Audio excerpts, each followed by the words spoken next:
মালপোয়া বানিয়ে নিজে খেয়ে ও সবাইকে খাওয়ানোর পর আমি যে প্রশংসা পেয়েছিলাম সেটা পাওয়ার পর আমি ভেবেছিলাম আমি হয়তো যে কোনো মিষ্টি বানাতে পারবো। আমার সেই কনফিডেন্স ভেঙে চুরচুর হয়ে গেল যখন আমি ছানার জিলিপি বানাতে গেলাম। ছানার জিলিপি বানাতে গিয়ে আমি কি ব্লান্ডার করেছি সেটা তোমরা এই ভিডিওটা পুরোটা দেখলেই বুঝতে পারবে। আর তার সাথে সাথে জানতেও পারবে যে আমি কিভাবে ছানার জিলিপি বানিয়েছি। ভুল কোথায় হয়েছে সেটাও কিন্তু এই ভিডিওতেই রয়েছে। প্রথমে 500 ml মতো দুধে আমি চাল দিয়ে নিয়েছিলাম এবং সেটাতে ছানা কাটানোর জন্য আমি তাতে লেবুর রস দিয়েছিলাম। তবে ওইটুকু লেবুর রসে কিন্তু 500 ml দুধের ছানা কাটেনি, সাথে আমাকে আরও কিছুটা লেবুর রস দিতে হয়েছিল। আমার ছানা কাটানো কমপ্লিট হয়ে গেছে। এরপর আমি একটা পরিষ্কার সাদা কাপড়ের মধ্যে ছানাটা ঢেলে নেব এবং সেটাকে জল ঝরতে দেব এবং খুব ভালো করে কিন্তু জলটা বের করে নিয়েছিলাম। সেই জন্য কি করেছিলাম, একটা ছাঁকনির ওপর এই টুকরোটাকে রেখেছিলাম কাপড়ের, তারপর তার উপরে বাড়িতে নোড়া ছিল, নোড়াটা চাপা দিয়ে নিয়েছিলাম। এতে করে কিন্তু জলটা ভালো মতো ছড়ে গেছিল এবং ছানাটা কিন্তু একদম ঝরঝরে ছিল। তারপর এই ছানাটাকে ভালো করে হাতে করে মেখে নেব, বেশ কিছুক্ষণ কিন্তু মাখতে হবে। তারপর আমি এতে অ্যাড করব ময়দা। আমি হাফ কাপ মতো ময়দা নিয়েছিলাম এবং সেটাকেও কিন্তু চেলে নিয়েছিলাম। আর তার সাথে দেব কিছু পরিমাণ সুজি। সুজিটা দিয়েছিলাম ওই অল্প 1 চামচ মতো, যেটা কিন্তু স্কিপ হয়ে গেছে। আর তার সাথে সাথে হাফ চামচ মতো বেকিং সোডা ও বেকিং পাউডারও মিশিয়েছিলাম এতে।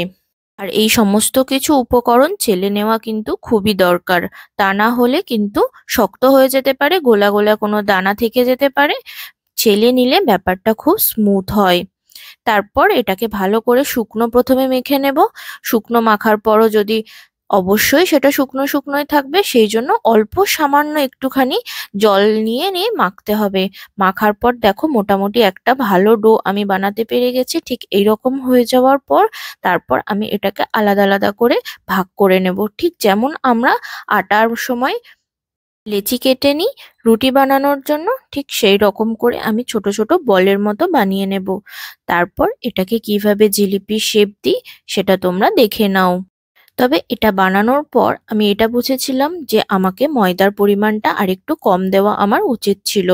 অর্থাৎ 500 ml দুধ থেকে ছানা তৈরি করে তারপর তাতে হাফ কাপের থেকে আরও কম পরিমাণ ময়দা দেওয়া উচিত ছিল এবং সুজির পরিমাণটা আরেকটু বেশি দিতে হতো, তাহলে ভেতরের যে শক্ত ভাবটা সেটা একটু কম হতো। দেখো আমি মোটামুটি একটা জিলিপির শেপ হাতে করে দিয়ে নেওয়ার চেষ্টা করছি। বুঝতেই পারছো আশা করি কিভাবে এটা তো বানিয়েছি। মিষ্টিটা খেতে নিঃসন্দেহে ভালো হয়েছিল। ভেতরটা মোটামুটি ভালোই সফট ছিল, যদিও ময়দার পরিমাণটা একটু বেশি ছিল, তাও কিন্তু নরম ভালোই হয়েছিল। সুজি থাকলে একদম দোকানের মতো তুলতুলে হতো। দেখো মোটামুটি আমার জিলিপিগুলো বানানো হয়ে গেছে। এরপর এটাকে আমাদেরকে সাদা তেলে ভেজে নিতে হবে। তার আগে আমি এখানে বানিয়ে নিচ্ছিলাম চিনির রস। এটা তোমরা তোমাদের টেস্ট মতো বানিয়ে নিও, এমন কিছুই না। জলের মধ্যে চিনিটাকে ভালো করে ফুটিয়ে নিয়ে তাতে কিছুটা, এটা হচ্ছে ছোট এলাচ, বেশ কয়েকটা ছোট এলাচ দিয়ে দেবো। ছোট এলাচের গন্ধটা কিন্তু বেশ ভালো লাগে। আর এটা দিয়ে ফুটিয়ে নিলেই কিন্তু আমাদের চিনির রসটা রেডি হয়ে যাবে। আর ওইদিকে কড়াইতে তেল গরম করে আমি ভেজে নেব জিলিপিগুলো। জিলিপিগুলো ভাজার সময় আমি প্রথমে ভেবেছিলাম হয়তো ছিটকাবে, কিন্তু একটু তেল ছিটকায়নি। কেন কি আমি তেলটা গরম করে নিয়ে তারপর সেটাকে সিম করে দিয়েছিলাম। সিম করে দিয়ে তারপর আমি জিলিপিগুলো দিয়েছি, যে কারণে ছিটকানোর ভয়টা কিন্তু একটুও হয়নি।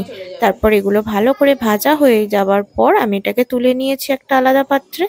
এরপর আমরা নর্মালি জিলিপিতে দেখি একটু লাল লাল রং, এবং সেই লাল রং আনার জন্যই আমি ঘটিয়ে ফেললাম ব্লান্ডার। আমার কাছে কেক বানানোর রং ছিল, সেই রংটা আমি এতে মেশাতে গিয়ে বহুদিন কেক বানাইনি, রংটা অনেক দিন পড়ে থাকার জন্য বসে গেছিল। আর জোরে টিপতে গিয়েই আমার কিন্তু অনেকটা রং পড়ে যায় একসাথে, আর সেখানেই ঘটে যায় ব্লান্ডার। আমার জিলিপি পুরো লাল রক্ত হয়ে যায়। রঙের পরিমাণটা এতই বেশি হয়ে গেছিল যে জিলিপিটা খাওয়ার পর মনে হচ্ছিল আমরা সবাই মা কালী হয়ে গেছি। দেখো দেখলে বুঝতেই পারছো রংটা বড্ড বেশি হয়ে গেছে। এটাই ছিল আমার ব্লান্ডার। কতটা সফট হয়েছে সেটা আমি তোমাদের ভেঙে দেখাবো, কিন্তু দেখো জিলিপিটা ধরতে গিয়ে হাতে রং লেগে যাচ্ছে। এটাই আমার মস্ত বড় ভুল হয়ে গেছিল। দেখো জিলিপিটা কিন্তু ভালোই সফট ছিল।